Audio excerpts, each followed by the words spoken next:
So today we'll be looking at quite interesting developments across the nation, where we have two governors, APC losing two governors to did I say APC? PDP losing two governors to one ruling party and the other an opposition party. We'll also be looking at human rights advocacy, identifying priorities, recommendations for Nigeria.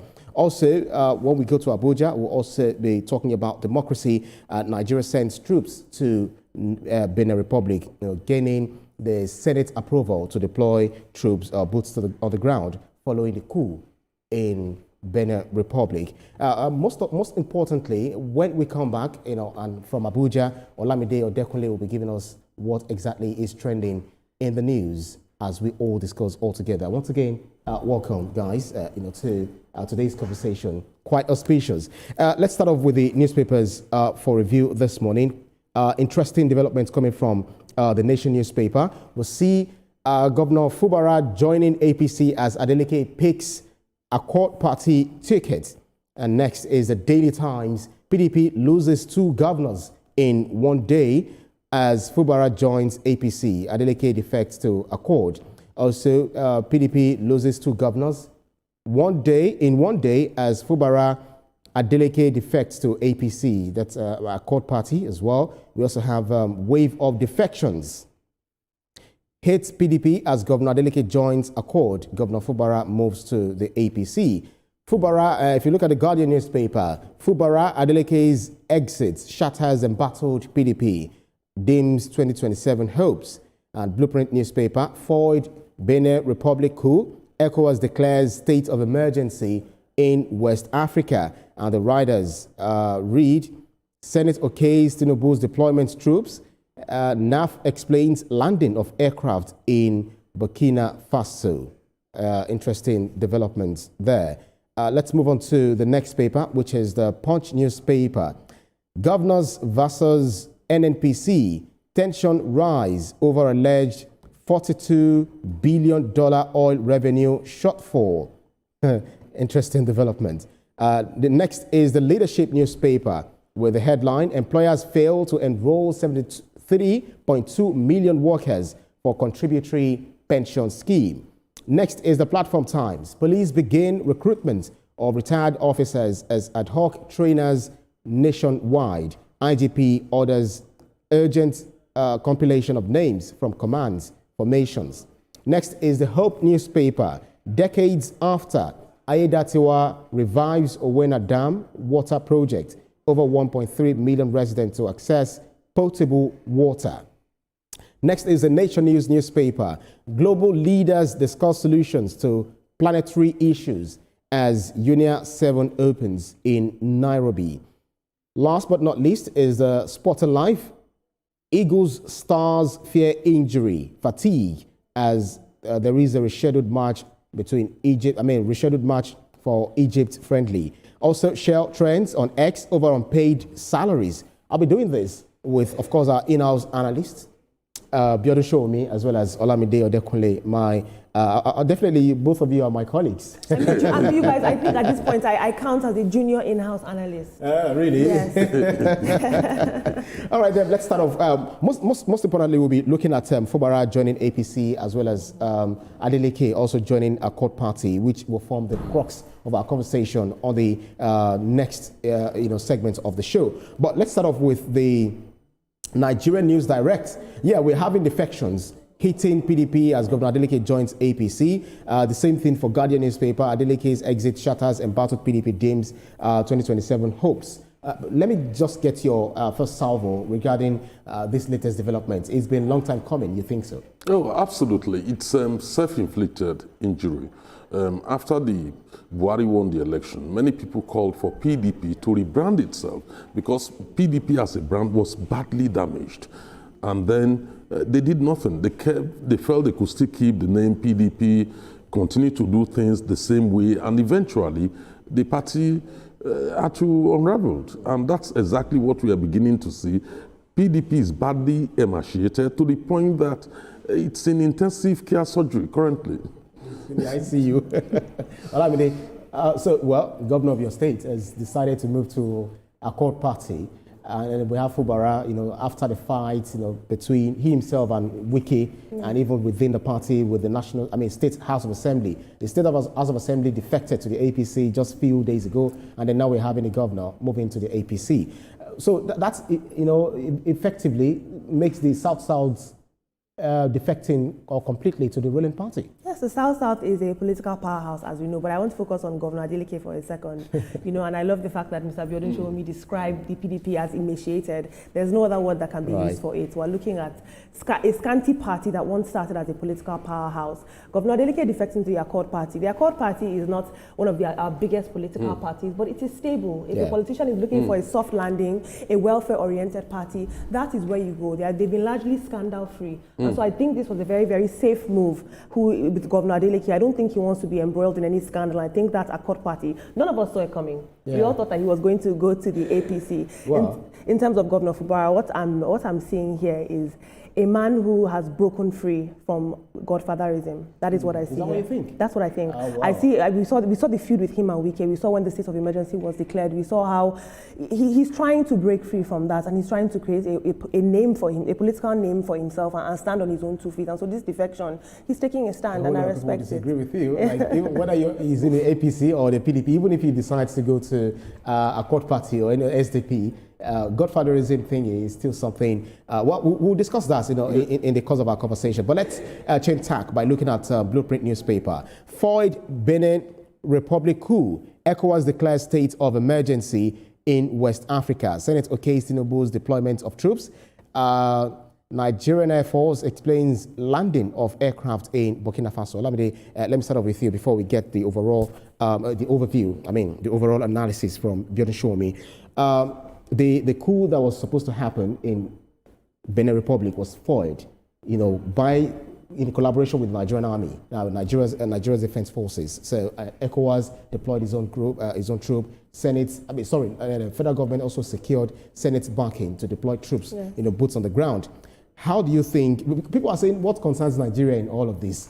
I do not know whether you're also thinking in that line. It does concern us because not only do we share a border with them, but the phenomenon of coup contagion, like you talked about, with everything being so unsure right now, unfortunately, and the current political and social climate being very volatile, it's very important that we protect democracy, and I think that's what ECOWAS is doing. They're protecting their last corridor of democracy, and rightly so. We spoke about this yesterday. I don't think a lot of people understand the implications of a military regime in this day and time, and I think we need to put that into context when we have this discussion. But ECOWAS is protecting their last democratic corridor. It's as simple as that. We have coups, in different parts of Africa, over the years. I think the last time there was a coup in Benin Republic was in 1972 or 1979, thereabouts. And then now we almost had another one, coming upon us. But we cannot shy away from the fact that there is pushed in Niger, Burkina Faso, Mali, even Gabon, and all of those places. Another one was going to happen in Guinea-Bissau. So what exactly is the Nigerian interest, to deploying troops to the our neighboring country, Benin Republic? Yeah, let me ask. I'd already hinted on the political aspect of it, the need to promote, to ensure the survival of democracy in West Africa or in Africa largely, because it's just the best way of electing leaders. You can't have the military coming back to power anywhere in Africa. Yes, we have had 11 so far, including Madagascar. But there's a need to ensure that democracy remains the only or one of the most viable means of choosing political leaders. Right. Now, in relation to Benin Republic, apart from the serving as protecting our political corridor, you cannot have old-style states surrounding Nigeria. Niger Republic, we are still having problems with Niger Republic. We already know that Cameroon is not all that stable following the last election. So you cannot have Benin again, right at our backyard, when we know that that corridor is very, very vital for our economy. If I can recall, at least it has taken more than about three occasions, we've had reasons to defend that corridor, right from when, even before the colonial rule, we've been defending that corridor vitally. The first time, I think, was 1835, to 1840, and then subsequently we had, issues with Dahomey. You remember all those wars and all that. It's about that vital corridor. And if you go on that corridor, you see the volumes of goods being hauled to other West African countries through that Benin Republic. That's right. So for us, it's very vital.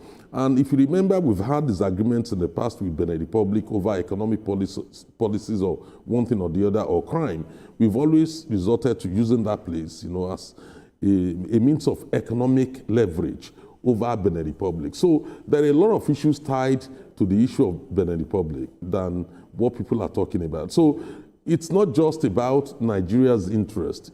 It is very, very vital that we have to support Benin Republic. We also have obligations. Don't forget, we signed a treaty. Apart from the ECOWAS treaty, you have the AU treaty, which mandated us to come in. We have a standing force, which was established when our president was the president of ECOWAS, and we had a standing force, which we agreed to, and it was under that the forces were deployed, to Benin Republic. In any case, Section 5, subsection 5 of the Nigerian Constitution allows the president to do that and then ask for authorization, from the Senate, which I think they have actually complied with yesterday. So it's quite clear that that corridor is so vital, and whatever happens to Benin should be of interest to Nigeria. Absolutely. And indeed, Ibrahim, Nigeria, I just want to add very quickly, finds itself in a very delicate position, I believe, in this time, because the government is facing so much pressure over insecurity and the economy and all of those sorts of things. And then now we're now forced to, we have to project strength abroad while maintaining our own vulnerabilities at home. So Nigeria finds itself in a very, very delicate balance. Yeah, right but people now, are saying that we do not have enough troops to prosecute the war against insecurity, and then it is still part of these troops that we're sending, to Benin Republic. So isn't that going to impact on the number of boots that we have on the ground to fight against insurgency in the country?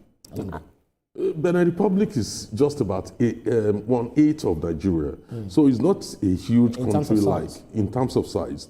Now, when you look at what the issues at stake, it's beyond what people are looking at.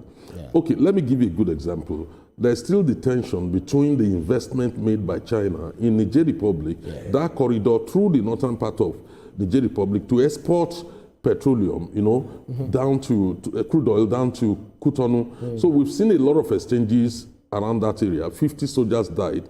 We also know that ISWAP is also trying to penetrate Nigeria through that corridor. Yeah. It's in our national security interest to ensure that Benin is fully supported so that we do not have a new front. We have a northern front currently opened by ISWAP. We do not end up having another front open, right at our western front with Benin Republic. Yeah. And so it's in our national interest. It's all tied to the security of our country. Yeah. It's all tied to the battle, against the ISWAP or the Boko Haramists in Nigeria. You cannot isolate it. You just move around the corridor, you see that belt from the north. They're trying to spread it down to the west to create more problems for Nigeria. In the center of the entirety of this whole problem. But, one of the reasons, these coupists, said they were taking over the reins of power is because they are due to deteriorating security in the northern Benin. They also talked about neglect of fallen soldiers and their families, unjust military promotions and internal grievances, broader socio-economic and political policies, and the fact that they believe that democracy that was imported to Africa is not really working domestically for them. Absolutely. The effect of war and power is more war and more power tussles. It's as simple as that. These soldiers are people who fought for security and now they are being treated badly. Another regime will come in and the same issues will arise because these things are structural and they're ingrained. And that's a shame. Yeah. Let's move on to the Punch newspaper. Governors versus NNPC. Tension rise over alleged $42 billion oil revenue shortfall. And this has to be on the fact that the dispute centers on claims of under-remittance of oil revenues to the Federation account over several years. So we have the period covered between 2011 and 2017. The parties that's talking about the Nigerian governors and NNPCL, and then the Federal Account Allocation Committee, that's a fact. So they believe that there is this legacy problem stemming from the pro-petroleum industry Act, that's the PIA era, when the former NNPC had overlapped roles that made revenue reconciliation difficult and frequently disputed. This is NNPC, this is federal government, this is the FARC, and then we are Nigerians, in between. Accountability, transparency, probity is something that is very difficult to, emphasize when it comes to dealing when it comes to oil business in Nigeria. Absolutely. There are too many interpretations, if you ask me, of what the oil industry owes the Federation. To see governors, auditors challenging these figures tells us about the structural problems of how we track, remit, and audit our oil revenue. There needs to be more accountability. That's right. I will say this time and time again. Nigerians don't like paper trails and we don't like documentation because it prevents us from taking advantage of loopholes in the system. Absolutely. What is the missing link? Is this something that we're not getting right since we privatized NNPCL? Well, it's NNPC, not NNPCL. NNPC was the most opaque company in Nigeria.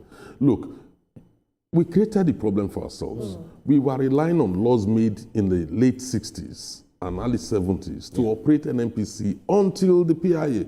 I mean, it's quite clear there are a lot of loopholes in there which we've never been able to solve. Again, the issue of joint venture financing, was also there. It became so difficult. 30%, of crude oil sales was being allocated for joint venture. And according to the auditors, they're saying that, look, we do not have the details. That's right. What they simply told them is that, okay, look, we have spent $2 billion on joint venture. Which aspect? What about the specifics? These were not made very clear to the auditors, who are representing the governors. So it has always been, not until when we now have the PIA. So we are now in a different situation. NNPCL is operating like a private limited company, although still owned by the federal government.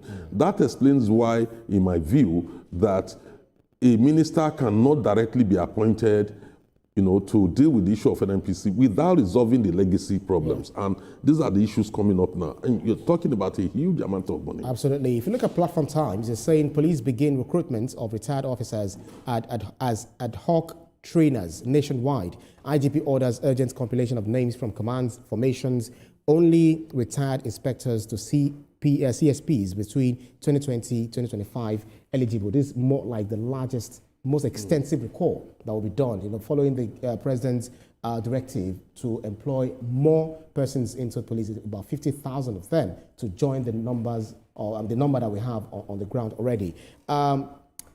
We should not make mistake in recruiting people that will sabotage the effort of the government, don't you think? Absolutely, because this is coming just as we said, just as we received the news that we're going to have a complete overhaul of our security training systems. I believe a few months ago, we said we're going to retrain the police, re-imbibe them, have them learn and unlearn certain strategies that weren't working for policing. And so now you're now bringing old people back into the system. However, earlier on this year, we did see that retired police officers were protesting in their numbers. They hadn't received their pension, their gratuity, their arrears. And so I truly believe that in society, if wisdom is not shared, then it is useless. These are people who have knowledge of the policing system. We're finding a good use for them. Absolutely. So the competencies that are actually required, includes the drill, musketry, unarmed combat, professional studies, legal studies, liberal studies, looking at the qualification. They are actually getting old.